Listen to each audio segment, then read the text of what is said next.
이 시간 우리가 은혜 받을 하나님 말씀은 신약성경 요한복음 10장 7절에서 15절까지 말씀입니다. 제가 가진 성경으로는 신약성경 163페이지 요한복음 10장 7절에서 15절까지 말씀을 함께 교도하도록 하겠습니다. 7절을 제가 먼저 읽습니다. 그러므로 예수께서 다시 이르시되 내가 진실로 진실로 너희에게 이르노니 나는 양의 문이라. 나보다 먼저 온 자는 다 절도요 강도니 양들이 듣지 아니하였느니라. 내가 문이니 누구든지 나로 말미암아 들어가면 구원을 받고 또는 들어가며 나오며 꼴을 얻으리라. 도둑이 오는 것은 도둑질하고 죽이고 멸망시키려는 것뿐이요 내가 온 것은 양으로 생명을 얻게 하고 더 풍성히 얻게 하려는 것이라. 나는 선한 목자라. 선한 목자는 양들을 위하여 목숨을 버리거니와 싹구는 목자가 아니요 양도 제 양이 아니라. 이리가 오는 것을 보면 양을 버리고 달아나나니 이리가 양을 물어가고 또 해치느니라. 달아나는 것은 그가 싹꾼인 까닭에 양을 돌보지 아니함이나 나는 선한 목자라. 나는 내 양을 알고 양도 나를 아는 것이. 함께 있습니다. 아버지께서 나를 아시고 내가 아버지를 아는 것 같으니 나는 양을 위하여 목숨을 버리노라. 아멘. 함께 읽은 말씀을 가지고 사람에게 꼭 필요한 것이라는 제목으로 함께 은혜를 나누길 원합니다. 여러분은 사람에게 꼭 필요한 것이 무엇이라고 생각하십니까?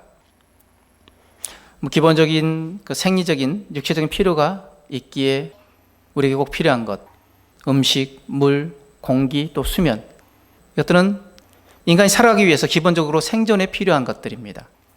몸이 제대로 기능하기 위한 필수 조건들이죠. 또 무엇이 있을까요? 건강과 안전, 그죠? 신체적 건강과 안전한 환경은 우리의 삶의 질을 좌우하는 중요한 요소가 되어지기 때문에 가장 기본적인 필요라고 생각되어집니다. 또 무엇이 있을까요? 기본적으로 우리가 음식, 물, 공기, 수면, 건강, 안전 이외에도 아마 일이 있을 것입니다. 그죠? 일은 우리의 자존감을 높여줍니다. 사회적 가치를 창출하기 때문이죠. 일을 통해서 그것을 단순히 생계를 유지하기 위한 수단이 아니라 그 일은 개인의 자존감을 높이고 사회에 이바지하는 중요한 활동이 되어집니다. 이를 통해서 우리는 자신의 가치를 느끼고 사회적 관계를 형성하고 타인에게 긍정적인 영향을 미칠 수 있습니다. 하지만 이를 계속할 수 없는 것이 현실입니다. 건강 때문에, 나이 때문에, 환경 때문에. 일은 또 이처럼 우리에게 꼭 필요한 부분들이 되어질 수 있습니다. 또 필요한 부분들이 무엇이 있을까요? 사랑, 그죠? 사랑은 남녀 간의 사랑이나 가족 간의 사랑, 또 친구와의 유대와 그 믿음의 관계 가운데 형성된 사랑이 있을 것입니다. 그리고 또 소속된 공동체나 지역사회, 커뮤니티 안에서도 그렇고 넓게는 국가나 세계에 대한 것까지도 포함이 되어집니다. 사랑은 다양한 형태로 존재하며 개인의 삶에 깊은 의미를 부여합니다. 사랑은 인간관계를 강화하고 정서적 안정감을 제공합니다. 하지만 인간관계에서도 영원한 사랑은 없습니다. 또 무엇이 필요할까요? 많은 사람들이 대부분 이렇게 대답할 것입니다. 돈이요. 그렇죠? 돈은 세상에서 우리가 가장 살아가는데 필요한 부분들 중에 하나입니다. 돈으로 사랑을 살 수는 없지만 그래도 세상사에서 일어나는 아주 많은 일들을 해결해 주는 것이 바로 돈입니다. 현실적인 문제를 해결하는 데 필수적인 요소인데 또 이 돈이 또 많은 문제들을 낳습니다. 갈등의 90% 원인을 제공하는 것이 바로 돈입니다. 하지만 돈이 모든 것을 해결할 수 없기에 돈에도 한계가 있습니다. 성경은 그러면 우리에게 무엇이 필요하다고 말씀하십니까? 이 질문에 대답하기 위해서는 우리가 어떤 존재인지 알아야 되는데 성경은 사람을 양에 비유합니다. 시편 100편 3절 말씀에 여호와가 우리 하나님이신 줄 너희는 알지어다. 그는 우리를 지으신 이요 우리는 그의 것이니 그의 백성이요 그의 기르시는 양이로다. 성경은 우리가 양이라고 말씀하십니다. 그렇다면 그 양에게 가장 필요한 게 뭘까요? 바로 목자입니다. 즉 양인 우리에게 필요한 것은 목자입니다. 마가복음 6장 34절 말씀에 예수께서 나오사 큰 무리를 보시고 그 목자 없는 양 같음으로 인하여 불쌍히 여기사 이에 여러 가지로 가르치시더라. 예수님께서 이 땅 가운데 오셨을 때 많은 사람들이 목자가 없는 양처럼 방황하고 있는 모습들을 안타까워 여기셨습니다. 불쌍히 여기셨습니다. 자, 그렇다면 오늘 양인 우리에게 필요한 것은 목자라고 말씀드렸습니다. 그러면 누가 우리의 목자가 되십니까? 오늘 읽었던 본문 우리 10장 11절 말씀에 나는 선한 목자라. 선한 목자는 양들을 위하여 목숨을 버리거니와. 그리고 14절 말씀에 나는 선한 목자라. 나는 내 양을 알고 양도 나를 아는 것이. 지금 누가 우리의 목자라고 이야기하십니까? 바로 예수님께서 우리의 선한 목자가 되어진다고 말씀하십니다. 그럼 다시 한번 질문으로 돌아와서, 그럼 양에게 왜 목자가 필요할까요?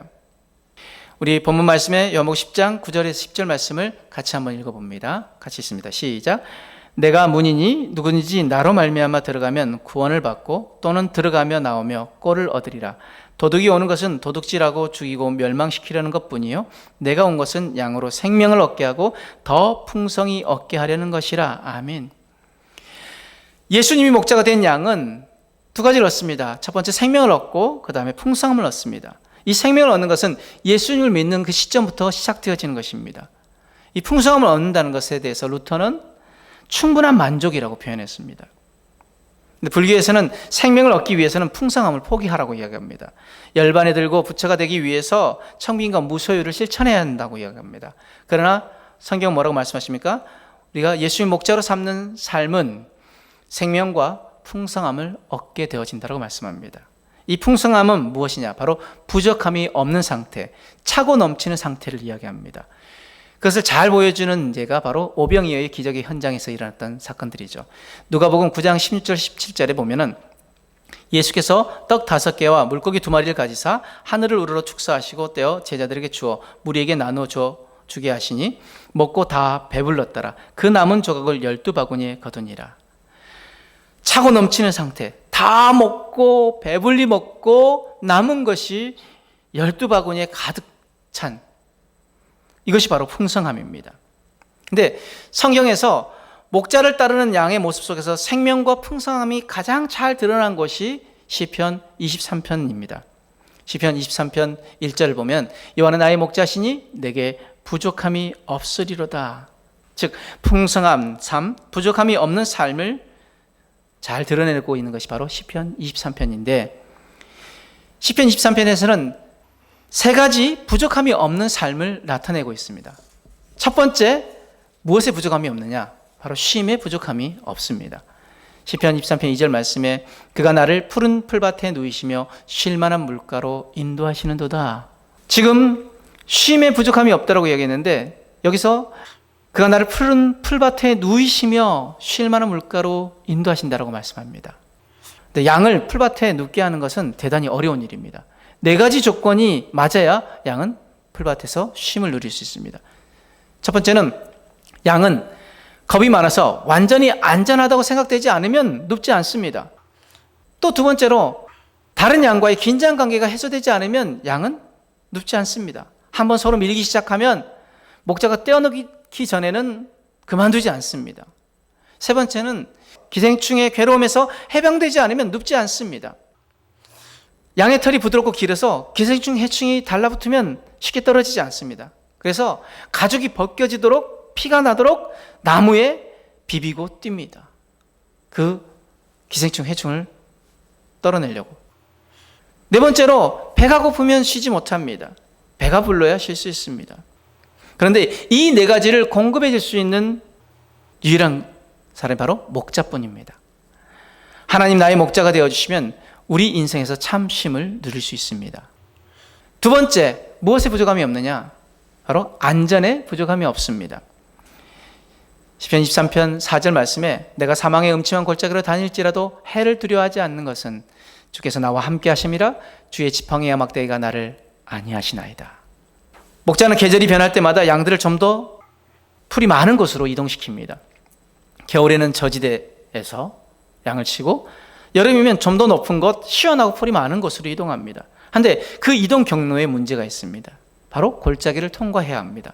그런데 이 골짜기는 대단히 위험한 곳입니다. 들짐승들이 많은 곳인데 숨을 곳이 많기 때문에 어느 곳에서 그 들짐승들이 그 위해를 가할지 모르기 때문에, 그래서 성경에 뭐라고 표현합니까? 사망의 음침한 골짜기라고 표현합니다. 그런데 여름을 지내기 위해서는 반드시 골짜기를 통과해야 합니다. 하지만 선한 목자를 따르는 양에게는 전혀 위험이 없습니다. 왜요? 그 목자가 지키기 때문에 그 목자가 지팡이와 막대기로 지키기 때문에 그들은 안전에 부족함이 없다는 것입니다. 그런데 오늘 시편 23편, 다윗이 이 시편 23편을 쓸 때 시적인 감정으로 쓴 것이 아닙니다. 바로 다윗의 인생의 고백이 담긴 시입니다. 다윗이 나중에 대왕이 되는데 천하가 그의 발 아래에 있습니다. 높이 우뚝 선 자리에 있었습니다. 그런데 그 다윗의 인생은 사망의 음침한 골짜기를 지나온 인생이었습니다. 어린 시절에 아버지를 돕기 위해서 목동 일을 하면서 사자와 곰과 싸우는 그런 힘든 시간들을 보냈습니다. 처음 전쟁에 나갔을 때 골리앗과 목숨을 건 싸움을 싸웠던 다윗. 또 나중에는 도망자 시설, 사울 왕의 시기로 인해서 목숨의 위협 속에서 다윗은 언제나 도망자의 신세였습니다. 그러면서 자신의 신세를 뭐라고 표현했냐면 죽은 개와 벼룩 같다고 표현합니다. 사무엘상 24장 14절 말씀에 이스라엘 왕이 누구를 따라 나왔으며 누구의 뒤를 쫓나이까 죽은 개나 벼룩을 쫓음이니이다. 자신의 그 지금 상황을 지금 죽은 개나 벼룩과 같다라고 이야기합니다. 또 다윗은 자기의 아들 압살롬이 반란을 일으켜서 옷도 입지 못하고 밤에 예루살렘에서 도망쳐야 했습니다. 그리고 평생을 전쟁터에서 보냅니다. 목숨의 경각이 달린 순간순간을 보냈습니다. 그런 다윗이 뭐라고 고백합니까? 우리 다시 한번 시편 23편 4절 말씀 한번 같이 한번 읽어봅니다. 시작. 내가 사망의 음침한 골짜기로 다닐지라도 해를 두려워하지 않을 것은 주께서 나와 함께 하심이라 주의 지팡이와 막대기가 나를 안위하시나이다. 아멘.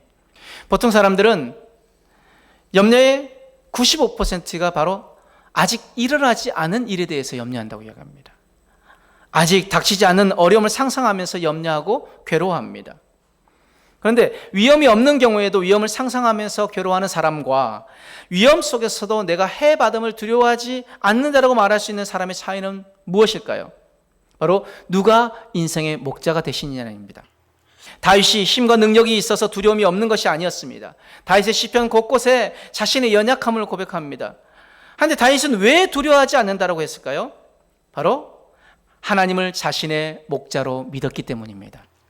그 하나님이 저와 여러분의 목자가 되어주시면 두려움이 아니라 확신함으로 나아갈 수 있습니다. 그런데 기억해야 할 것은 목자가 되시는 하나님을 따르는 삶에 어려움이나 난관이 없다는 것이 아닙니다.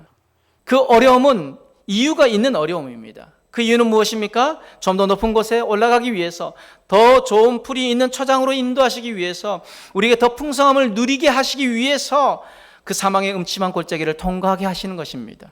잊지 말아야 할 것은 무엇입니까? 그 사망의 음침한 골짜기에 다닐지라도 주님이 나와 함께 하시고 그 주님의 지팡이와 막대기로 나를 지키신다는 것을 여러분 잊지 마시길 바랍니다. 세 번째, 또 무엇에 부족함이 없을까요? 바로 영원히 부족함이 없습니다. 쉼의 부족함이 없고 안전의 부족함이 없고 영원히 부족함이 없다는 것. 시편 23편 6절 말씀에 내 평생에 선하심과 인자하심이 반드시 나를 따르리니 내가 여호와의 집에 영원히 살리로다. 아멘. 목자이신 하나님의 그 인도는 평생 계속되어집니다. 중단 없이 이어집니다. 이 땅에서 국한되지 않고 영원토록 계속되어집니다. 그래서 내가 여호와의 집에 영원히 살리로다. 다윗은 그것을 알았기에 그렇게 고백했던 것입니다. 고대 근동 지방의 유목민들의 그 소원은 무엇이냐면 바로 확실한 집을 가지는 것입니다. 푸른 초장을 얻기 위해서 여러 부족이 싸우는데 한 부족이 푸른 초장을 차지하면 정복당한 부족은 약간 남쪽으로 이동하여 네겝으로 이동합니다. 그 네겝으로 쫓겨난 부족은 다시 또 남쪽으로 이동해서 다른 부족을 쫓아냅니다. 그러니까 좀 좋은 땅이 있는 곳에 부족들을 차지하면 밀려난 쪽들은 좀 덜 떨어진 땅, 그리고 또 덜 떨어진 땅. 결국 가장 약한 부족은 아무것도 없는 사막으로 쫓겨납니다. 이것은 죽음을 의미합니다. 그래서 근동 지방의 부족들은 언제나 영원히 거할 수 있는 거주지에 대한 동경이 있었습니다. 안전하고 그리고 계속 살 수 있는 곳. 자, 우리 오늘 다윗의 시를 우리 한번 음미해 보기를 원합니다. 시편 23편 1절에서 6절 우리 한번 같이 한번 봅니다. 여호와는 나의 목자시니 내게 부족함이 없으리로다. 그가 나를 푸른 풀밭에 누이시며 쉴 만한 물가로 인도하시는도다. 내 영혼을 소생시키시고 자기 이름을 위하여 의의 길로 인도하시는도다. 내가 사망의 음침한 골짜기로 다닐지라도 해를 두려워하지 않을 것은 주께서 나와 함께 하심이라 주의 지팡이와 막대기가 나를 안위하시나이다. 주께서 내 원수의 목전에서 내게 상을 차려주시고 기름을 내 머리에 부으셨으니 내 잔이 넘치나이다. 내 평생의 선하심과 인자하심이 반드시 나를 따르리니 내가 여호와의 집에 영원히 살리로다. 아멘. 하나님의 그 주시는 그 놀라운 그 풍성함의 은혜를 고백하고 있는 다윗입니다. 그런데 선한 목자를 따르는 우리가 영원히 거할 거주지는 어디에 있을까요? 예수님 직접 우리가 거할 처소를 준비하러 가신다고 말씀하셨는데 요한복음 14장 1절에서 3절 말씀에 너희는 마음에 근심하지 말라. 하나님을 믿으니 또 나를 믿으라. 내 아버지 집에 거할 곳이 많도다. 그렇지 않으면 너에게 일렀으리라. 내가 너희를 위하여 거처를 예배하러 가노니 가서 너희를 위하여 거처를 예배하면 내가 다시 와서 너희를 내게로 영접하여 나 있는 곳에 너희도 있게 하리라. 우리 주님이 우리를 위하여 거처를 예배하러 가셨다고 말씀하십니다. 다시 오시는 그날에 우리를 그 거처로 인도하신다는 것입니다. 요한의 또 다른 사신 요한계시록에 우리가 거할 그 영원한 그 처소, 그 본향에 대해서 기록하고 있는데 계시록 7장 10절에 17절 말씀에 그들이 다시는 줄이지도 아니하며 목마르지도 아니하고 해나 아무 뜨거운 기운에 상하지도 아니하리니 이는 보좌 가운데 계신 어린 양이 그들의 목자가 되사 생명수 샘으로 인도하시고 하나님께서 그들의 눈에서 모든 눈물을 씻어 주실 것임이라. 아멘. 우리가 갈 그 처소, 그것은 어떤 것이라고 말씀하십니까? 다시 줄이지도 아니하고 목마르지도 않고 어떤 해나 어떤 두려움이 없고 어떤 상함이 우리를 해할 그것들이 없는 곳, 어린 양이 우리의 목자가 되어주시고 생명수 샘으로 인도하여 주셔서 우리의 눈에서 모든 눈물을 씻어주시는 곳, 바로 그것이 우리가 영원토록 거할 처소라고 말씀하십니다. 말씀의 결론으로 사람에게 꼭 필요한 것은 무엇입니까? 바로 목자입니다. 그 예수님을 우리의 목자로 모시면 이 땅에서 우리의 삶에 풍성함이 있습니다. 부족함이 없습니다. 쉼의 부족함이 없고 안전의 부족함이 없고 영혼의 부족함이 없습니다. 부족함이 없이 인생을 사는 것 수많은 이들이 꿈꾸는 것입니다. 그런데 그것은 전적으로 우리의 선택에 달려 있습니다. 누구를 모시느냐에 따라서 인생이 달라집니다. 우리에게 부족함 없이 채워주시는 예수님을 우리의 목자로 삼으시겠습니까? 그 예수님을 우리의 목자로 모시겠습니까? 그런데 우리에게 부족함이 없이 채우신다고 말씀하시는데 내가 좋아하는 것 말고 내게 좋은 것으로 채워주시는 주님이심을 믿으시기 바랍니다. 그런데 어떤 분들이 이렇게 이야기합니다. 아니, 부족함 없이 채워주신다면 물질의 부족함도 좀 채워주셔야 되는 거 아닙니까? 그런데 왜 물질의 부족함을 채워주시지 않을까요? 그 물질이 독이 될 수 있기 때문입니다. 사랑하는 자녀에게 부모가 독을 줍니까? 주지 않습니다. 그 자녀에게 가장 좋은 것, 가장 자녀에게 필요한 것들을 줍니다. 만약에 물질이 내가 그 물질의 풍요함을 누림으로 인해서 하나님을 떠나게 되어진다면 하나님께서 그 물질의 부족함을 채워주지 않는다는 거죠. 건강 또한 마찬가지입니다. 건강함으로 내가 하나님을 온전히 예배하고 섬기며 살아가면 감사한데 그 건강함으로 인해서 하나님을 떠나게 되어진다면 하나님께서 그 건강의 부족을 채워주지 않는다는 것입니다. 그래서 바울이 자신의 연약함으로 인해서 하나님 앞에 3번이나 간구했지만 주님께 간구했지만 그 주님 뭐라고 말씀하십니까? 네 은혜가 내게 족하다. 그래서 나중에 바울이 뭐라고 고백합니까? 내가 약한 데서 강하여졌다라고 고백합니다. 이것은 은혜입니다. 기억해야 할 것. 우리 주님이 우리의 목자가 되어주시면 주님이 우리의 부족함을 채워주시는데 내가 좋아하는 것이 아니라 내게 좋은 것으로 채워주신다는 것을 잊지 마시기 바랍니다. 그렇다면 오늘 말씀 가지고 우리는 3가지 결단을 하길 원하는데 첫 번째 결단은 예수님을 나의 목자로 모시겠습니다 라는 결단이 있기를 원합니다. 내가 양과 같이 연약하고 길을 잃은 쉬운 존재임을 인정하고 예수님을 나의 유일한 목자로 따르겠습니다 라는 결단이 있기를 원합니다. 내 삶을 스스로 이끄는 것이 아니라 예수님의 인도하심을 신뢰하고 순종하며 살겠습니다 라는 그 결단으로 예수님을 나의 목자로 삼겠습니다. 나의 목자로 모시겠습니다라는 결단이 있기를 원하고, 두 번째 결단은 나의 목자 되신 예수님께 내 삶을 맡기겠습니다라는 결단이 있기를 원합니다. 두려움과 염려 속에서 살아가는 것이 아니라 선한 목자 되신 예수님을 신뢰하며 살겠습니다. 나의 필요를 아시는 그 주님께 의지하며 어떤 상황에도 풍성한 삶을 누리겠습니다라는 결단이 우리 안에 있어야 될 줄 믿습니다. 예수님을 내 삶의 주인으로 모시고 목자로 모시고 내 삶을 맡기고, 세 번째, 나의 목자 되신 그 예수님의 그 음성에 귀 기울이며 따르겠습니다. 양은 목자의 음성을 듣는다라고 말씀합니다. 말씀과 기도를 통해 예수님의 인도하심을 구하며 예수님을 더 가까이 따르겠습니다. 내 삶 속에서 예수님의 뜻을 구하고 그 뜻대로 행하는 삶을 살겠습니다라는 결단이 우리 안에 있기를 원합니다. 이 결단으로 주님이 주시는 놀라운 생명과 풍성함의 복을 누리는 저와 여러분들의 삶이 되어지길 주님으로 축복합니다. 아멘.